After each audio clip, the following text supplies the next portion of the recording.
Alô, gente de todo o meu Brasil. Graça e a paz para todos vocês. Seja bem-vindo ao canal desse que vos fala, Nilson Queiroz, Verdadeira Graça. Estou muito feliz, contente, como disse aquela música que cantava o Silvio Santos. É coisa nossa. José Fernandes é coisa nossa, Iraci de Almeida é coisa nossa, Pedro de Lara é coisa nossa. Então, vocês, nós, somos todos, são coisas nossas, são nossas famílias, nós estamos juntos. Gosto muito de ouvir quando vocês mandam os comentários, estamos juntos, estamos nessa. Eu estou muito feliz com vocês, todos meus irmãos, os novos irmãos que têm surgido. Fico muito feliz pelo meu Raimundo lá na Bahia. Ei, estado da Bahia, maravilhoso. A nossa irmã Nancy, lá do Rio de Janeiro. Um abraço para minha querida irmã. Um dia eu quero falar um pouco, fazer um comentário sobre isso. Então, o irmão Maciel, o irmão Nilson, Nilson, o irmão Rogério, o irmão João Batista, o irmão Antônio, enfim, meu irmão Cícero, e são muitos irmãos e irmãs. Eu quero abraçar todos vocês. Eu tenho uma palavra para nós neste momento. E a mensagem, o título, é esse. O Evangelho, o verdadeiro Evangelho, é uma realidade. O verdadeiro.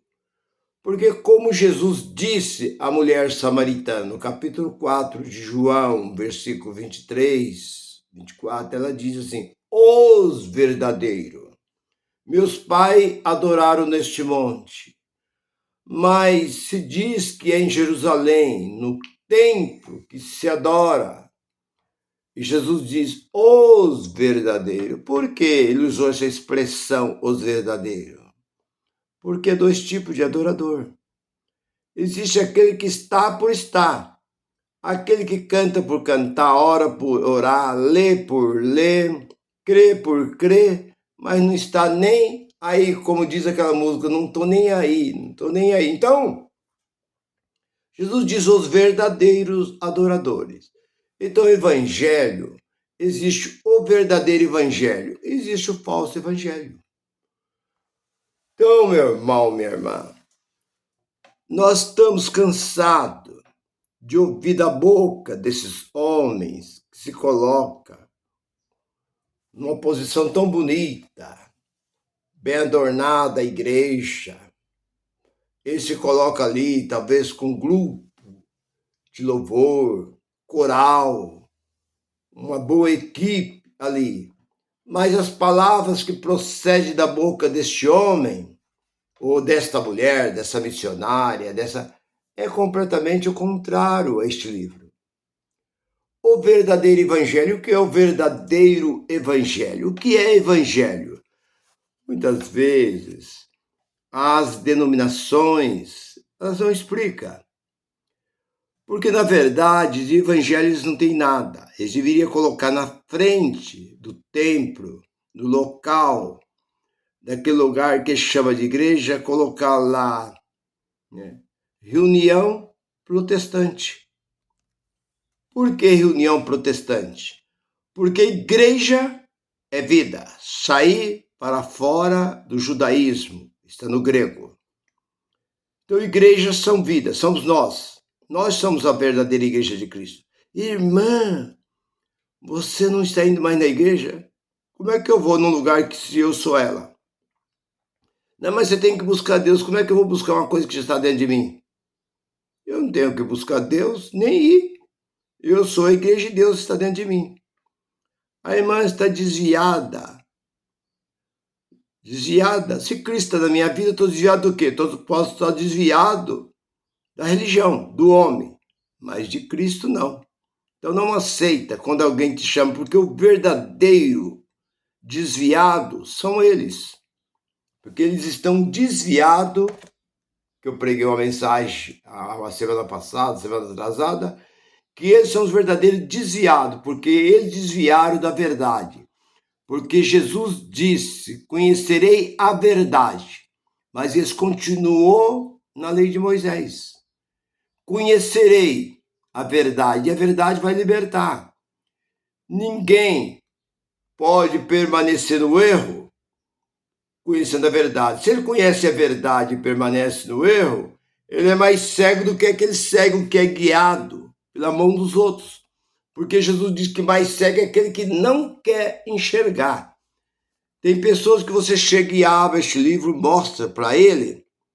Não, mas meu pastor falou que não é bem assim. Espera um pouquinho, mas está aqui dentro. Não, mas eu não acredito assim.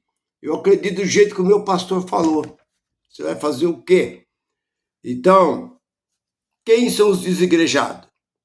Aqueles que não têm igreja. Porque a igreja são vida. Eles têm um salão onde eles se reúnem. Então, eles são os verdadeiros desigrejados e desviados.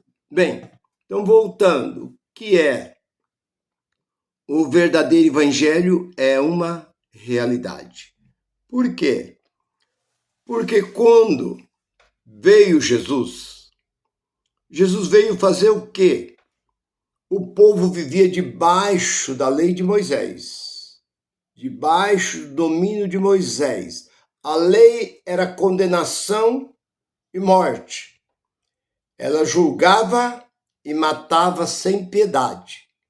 Não existia misericórdia, perdão. A lei, ela por testemunho, como eu sempre costumo dizer, se duas pessoas te acusassem, você poderia ser morto. Então, vindo Jesus, procurou não destruir, ele não veio para destruir, mas quando levaram aquela mulher na presença de Jesus, a sabedoria de Jesus de Nazaré era grande. Ele diz, eis aqui quem é maior do que Salomão. Salomão foi aluno. Salomão foi aluno de Jesus. O apóstolo Paulo foi aluno dele. Eis aqui quem é maior do que Salomão. Quando trouxeram aquela mulher, mestre, peguemos esta mulher num ato de adultério. A lei manda que mata. Mas se você olhar para o capítulo 20 de Êxodo, o versículo 13. O versículo 13 do capítulo 20 de Êxodo é o menor versículo da Bíblia. Dos 33.173 versículos, o versículo 13 do capítulo 20 de Êxodo é o menor versículo. Ele é menor do que do capítulo 11 de João, versículo 35. Jesus chorou. Tem 11 letras. Então, é o menor versículo, é este, não matará. É o menor versículo da Bíblia. Me parece que tem 10 letras. Então Deus diz, não matarás. Agora, como é que eles vieram a Jesus e diz assim, da lei manda que mata. Mas se você olhar lá em Êxodo, diz que não é para matar. Mas ele disse que era para matar. E Jesus de Nazaré, para não contrariar aquela multidão, porque se Jesus contrariasse aquela multidão, eles podiam apedrejar o próprio Senhor. Ele usou o quê? De sabedoria. Se ele fala, não, vocês não vão matar essa mulher. O senhor está contra a lei. Mata ela. Ah, mas espera um pouco. O senhor está pregando o amor? Eis que um novo mandamento eu vos dou, que ame uns aos outros assim como eu vos amei. Agora como é que o senhor está mandando matar? Então foi um meio desse querer prensar Jesus. Jesus só diz assim, aquele dentre vós que não tem pecado, atire pedra na mulher. Foi a única resposta. E voltou-se e continuou a se escrever na areia. Eles examinaram. Não, eu tenho pecado. Eu também tenho pecado. Eu tenho pecado. Foram todo mundo embora. Jesus diz, onde está os seus acusadores? Ninguém te condenou? Ninguém, Senhor, mas eu te condeno. eu vou te condenar, porque eu sou o Senhor. Eu vou te condenar, eu vou te castigar, Não, nem eu te condeno. Agora, se você vê como é que é as coisas, o que o homem está querendo, como diz aquele velho ditado, o homem não passe o carro na frente dos burros, na frente do boi. O homem está querendo ser mais do que Deus. Eles se levantam dentro desses local chamado santuário e dizem: essa igreja está em pecado. Essa igreja está em pecado, essa igreja nós temos que orar, nós temos que jejuar para expulsar o pecado desta igreja. Porque essa igreja tem que ser uma igreja santa. Como eu contei um dia desse, que assim que o presidente do Evangelho Quadrangular testemunhou, não, eu estou dizendo porque eu ouvi o presidente do Evangelho Quadrangular testemunhando, que assim que ele se converteu, que ele veio para a igreja, ele era novo ainda, moço novo, dos seus 18, 19 anos. E ele todo feliz, alegre, chegou na igreja, estava uma discussão lá, uns diáconos, 2 ou 3 diáconos lá, vamos lá dentro e arrancar aquela mulher, mandar aquela mulher sair. Se aquela mulher não sair, nós catamos ela pro braço, raça e joga pro lado de fora. Aí ele chegou e falou: o que está acontecendo? Aquela mulher que está lá de roupa assim, é uma prostituta. Nós não podemos deixar ela aqui no nosso meio, porque ela vai contaminar toda a igreja. Vê o que passa na cabeça desses protestantes. Eles acham que uma pessoa, Jesus não disse, vinde como está. Ele não diz assim, primeiramente vocês se purificam para depois vocês virem. Não, vinde. Vinde. Agora, ao vir, eles vão ouvir e que vai limpar, porque o próprio Jesus diz, vós está limpo pela palavra. É a palavra, parece que João capítulo 15, versículo 5, né? Ou versículo 3 ou versículo 5, uma coisa assim.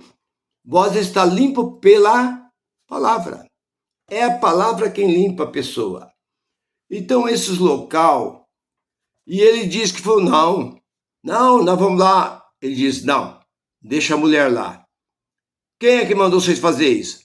Ninguém mandou, mas eu conheço essa mulher, eu sei que essa mulher é uma prostituta aqui em Belo Horizonte, vive para baixo e para cima, prostituindo, agora está aqui no nosso meio, vai contaminar a nossa igreja. Vê a cabeça desse povo. Se ali é um lugar de acolhimento, se ali é um lugar de purificação, se ali é um lugar de transformar a pessoa, pegar água e transformar em vinho, pegar um ladrão, um assassino, um cadeieiro e transformar num homem justo, um homem trabalhador, um homem honesto, pegar uma mulher prostituta, uma mulher aí traficante, transformar numa bela dona de casa. Qual é o trabalho de uma chamada igreja? É isso.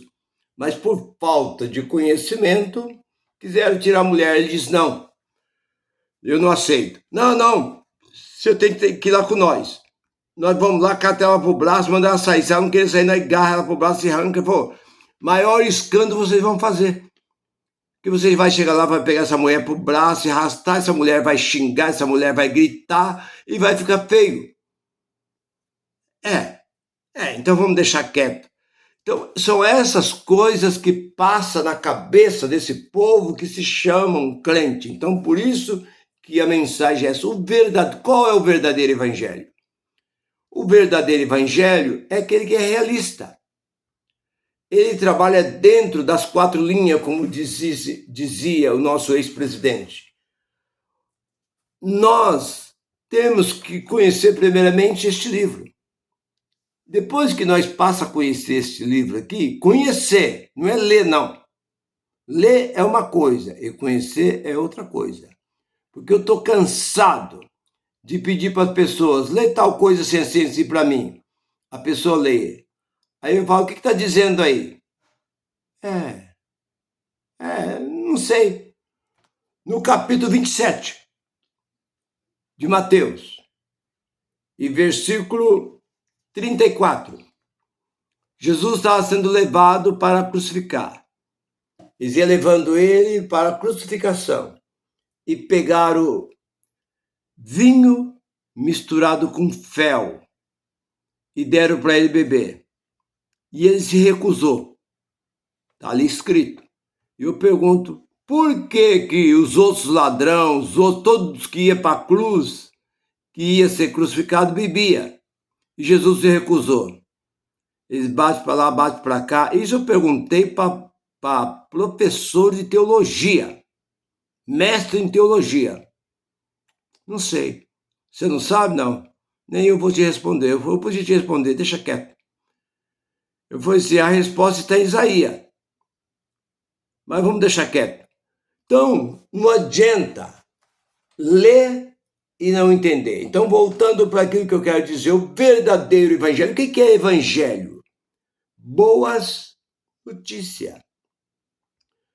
Algo bom para edificar.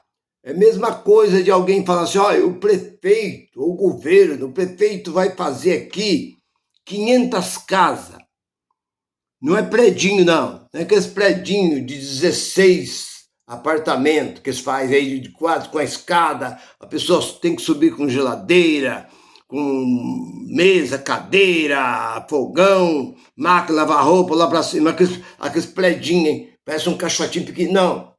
Eu vou fazer 500 casas aqui nessa cidade e vou dar para as pessoas que não têm casa. Eu vou dar de graça, você não vai pagar nada. Essa notícia é uma boa notícia. Você já pensou, você está pagando aluguel? 1.000 e pouco. Chegou a notícia e fala assim, ó, você não tem casa? Não. Corre lá na prefeitura, eles vão te dar a chave de uma casa. Está terminando, está acabando. Você vai entrar na casa prontinha. Não é uma boa notícia? Ou vai saltar, pular, gritar, glorificar a Deus, bendizer, bater palmo, o povo vai se alegrar, que é uma notícia boa. Assim é o Evangelho. O Evangelho é uma notícia boa. O que é o Evangelho? A lei matava e condenava o povo por testemunho de 2, 3 pessoas. Hebreus 10 e 28. Agora, chega um Salvador, chega um libertador para libertar, trazendo boas. Foi por isso que houve ali um impacto. A lei não aceitou, porque a lei queria que continuasse do jeito que era, olho por olho e dente por dente. Jesus disse, não. Vai prevalecer o amor, vai prevalecer a consciência. Então ele procurou tirar do coração daquele povo, como diz a palavra, que a luz veio ao mundo, que era Jesus. Mas os homens estavam tão mergulhados na imundícia, na lei, nas coisas da lei, se asseguraram, agarraram de uma forma na lei que não aceitaram a luz. A luz não pôde permanecer no coração daqueles homens. Então, a notícia era boa. Tudo que Jesus fazia curava, expulsava os maus espíritos, dava de comer quem tinha fome, aconselhava, vinde a mim. Para quem que ele estava dizendo vinde a mim? Para nós, para mim, você, há 2000 anos depois, como esses homens ficam dizendo? Não. Quem vivia debaixo do cansaço da escravidão da lei eram judeus. Vinde a mim todos que está cansado. Vocês estão oprimidos, porque Moisés, a lei de Moisés oprimia como cana na moenda. E eu vou dar o alívio para vocês. As palavras do capítulo 5 de Mateus, você olha para Mateus capítulo 5, a palavra da bem-aventurança, a palavra de alívio. Bem-aventurado os que choram, que eles serão consolados. Bem-aventurados mansos, que herdarão a terra. Bem-aventurados limpos de coração, porque eles verão a Deus. Bem-aventurados que são perseguidos por causa do... Enfim, esta mensagem, esse sermão, é um sermão de consolo para aqueles que estavam oprimidos, cansados de receber só chicotada, só bufetada, só cajado na cabeça deles. E Jesus veio com a palavra de alívio. Esse é o verdadeiro evangelho. Então, nós estamos vivendo nos dias de hoje muitos de um falso evangelho. Até mesmo dentro da chamada graça, existe umas falsas graças. Existem umas pessoas pregando graça que de graça não tem nada. Eu não preciso citar nomes, não posso dizer nada, mas eu olho. Quando eu ouço, eu vejo que de graça não tem nada, eu deixo para lá. São vários. São dezenas ou centenas de pregadores da graça. E eu, antes, comecei a curtir, acompanhar, seguir. Mas eu comecei a ver que não batia. Mas eu selecionei alguns irmãos da graça. E hoje eu procuro trabalhar dentro da verdade. Porque quando eu falo por conhecimento, experiência e levo dentro desse livro. Porque o apóstolo Paulo sofreu muito. Por quê? Porque ele pregava o verdadeiro evangelho. Enquanto Pedro era homem de duas caras. Quando ele estava no meio dos judeus, ele pregava para os judeus.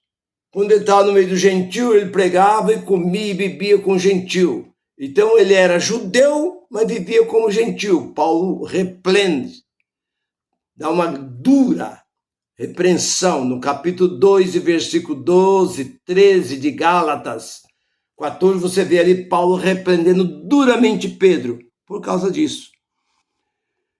E Paulo sofreu muito por causa do verdadeiro evangelho. Porque ele pregava a verdade. E aqueles apóstolos não aceitavam, eles queriam continuar no que Moisés pregava. É o que acontece nos dias de hoje. Você entra, eu não vou dizer, mas são aí centenas e centenas de denominações, ou milhares de denominação. Você entra, qual é a mensagem deles? Moisés. Moisés, Moisés. Quando não é Moisés, é Mateus, Marcos, Lucas e João, que nós não temos nada a ver, que aqueles 4 livros está baseado dentro da lei, que Jesus veio para cumprir a lei. Porque você olha para Hebreus, ali capítulo 9, versículo 16, você vê que enquanto o testador estava vivo, não era Novo Testamento. Só tem validade o testamento depois que o testador morre. Então, depois da morte de Jesus, aí passou a ser Novo Testamento. Porque tudo que aconteceu, tudo, desde Moisés até Jesus de Nazaré, ele cravou tudo na cruz. Lá no capítulo 2 de Colossenses, versículo 13 e 14, ele cravou, ele levou e cravou, riscou, apagou, e dali para frente, nós somos o povo mais privilegiado que existe na face da terra. Então, meu irmão e minha irmã, a mensagem é essa: o verdadeiro evangelho é uma realidade. A realidade. E a verdadeira graça também é uma realidade. Eu gosto de pregar a realidade. Por isso que eu digo assim, que eu não posso crer em tudo que se dizem. Se falam tanto, mas eu gosto de procurar ver. Eu já vi, como eu já disse e repito, já vi cura dentro da Aparecida do Norte. E vi muitas mentiras no meio do evangelho. Você vai lá, a pessoa foi curada ali uns dias, e aí, fulano? Tô com o mesmo problema. E aí? Então, meu irmão, minha irmã, fique com esta palavra. Que a graça de Cristo resplandece sobre a vossa vida. Graça e paz para todos vocês. Bye, bye.